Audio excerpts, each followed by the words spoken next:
ఏం లేదండి, ఆ పెళ్లి ద్వారా సువార్త ప్రకటింపబడి ఆ రోజు వచ్చిన అన్యజనుల్లో నలుగురు దేవుని వైపు చూస్తే, ఒక్కరు దేవుని వైపు చూసినా ఈ వధూవరులిద్దరికీ జీవితకాల ఆశీర్వాదం లభిస్తుంది.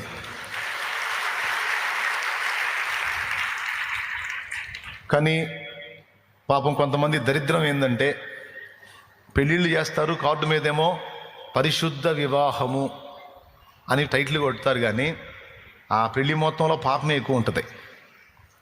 ఆడపిల్లల్ని తెప్పిస్తారు, డ్యాన్స్ పార్టీ పెట్టిస్తారు, వాళ్ళు ఒక పక్క ఎగురుతుంటారు.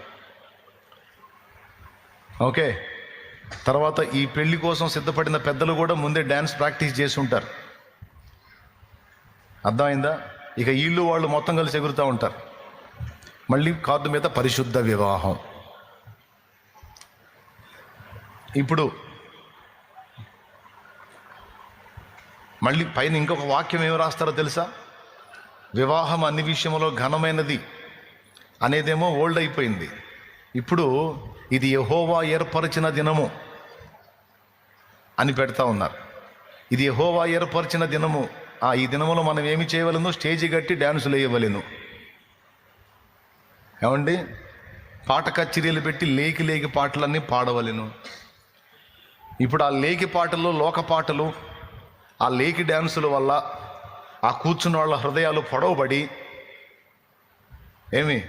ఒక ఆడపిల్ల చేత 4 స్టెప్పులు వేపిస్తే అది చూసిన వారి హృదయం అందు పొడవబడి, సహోదరులారా రక్షణ పొందుటకు మేమేమి చేయవలను? అదే ఎలా కలిగింది మీకు ఈ జ్ఞానం అంటే, ఆమె బహుగా ఎగురుచున్నది.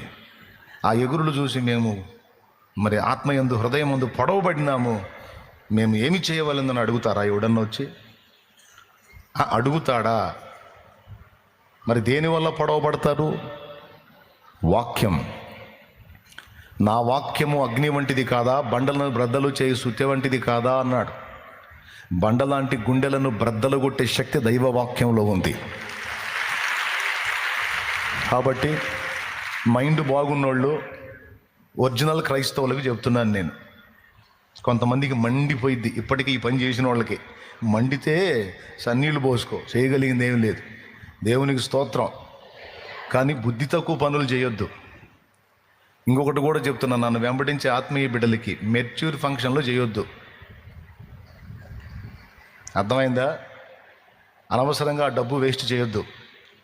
ఆ ఫంక్షన్ పేరుతో నువ్వు ఖర్చు చేసేటువంటి 2 లక్షలు, 3 లక్షలు, 5 లక్షలు, 10 లక్షలు ఏవైతే ఉన్నాయో ఆ బుడ్డదాని పేరు మీద బ్యాంకులో అయ్యి, రేపు అది ఇంకొంచెం 4-5 ఏళ్ళు పోతే ఆ బుడ్డది కాస్త పెద్దదైపోతుంది.